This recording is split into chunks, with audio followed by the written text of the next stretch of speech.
ابني ما بيسمعش الكلام، بيقول لي لأ على طول ومش بيحبني. بنتي بتكره أخوها وبتضربه من غير سبب.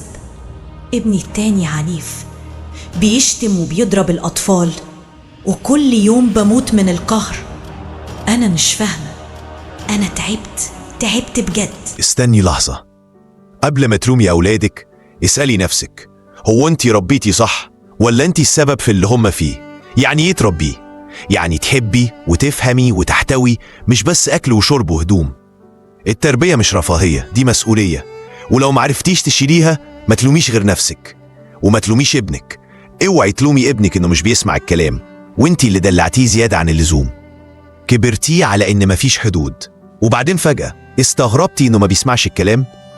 اوعي تضربيه على كل غلطة وتيجي بعد كده تشتكي إنه عنيف. هو اتعلم العنف من مين؟ هو شايفك بتصوتي وتضربي وبتزعقي، فطبيعي يبقى نص مصغرة منك. اوعي تربيه في بيت مليان شتايم وتيجي تبكي عشان ابنك بيشتم. اتعلم منين؟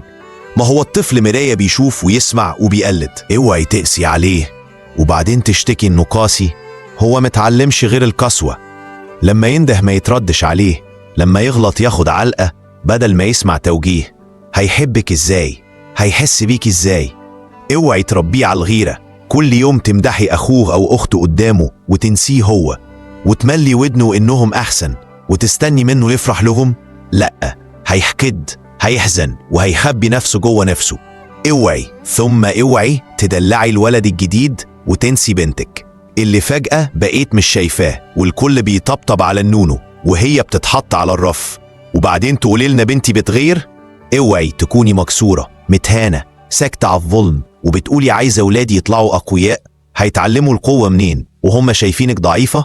هيتشربوا الخوف منك مش الشجاعة. اوعي تكوني مقضياها زعيق وخناق وبتطلعي قرفك على ولادك، وبعدين تقولي ابني بيتهته، بنتي اتأخرت في الكلام، التالت بيتبول لا إرادي. كل ده مش بسببهم، ده بسبب الجو اللي عايشين فيه. اوعوا ثم اوعوا تربوا أجيال هشة نفسها مكسورة وقلوبها مليانة عقد، وبعدين تعاقبوهم على تربية انتوا زرعتوها وجنيتوا مرارها. اللهم ارزقنا الحكمة في تربية أولادنا وجعلنا لهم قدوة صالحة. اللهم أصلح لنا ذريتنا وجعلهم قرة أعين لنا في الدنيا والآخرة، واحفظهم من كل سوء يا رب العالمين. لو الرسالة دي لمست قلبك ساعد في نشرها، يمكن توصل لأب أو أم محتاجين يسمعوها. ادعموا المحتوى علشان نكمل باللايك، بالتعليق، وبالاشتراك في القناة، وما تنسوش تفعلوا الجرس علشان يوصلكم كل جديد. معا نربي جيل قوي نفسيا وروحيا.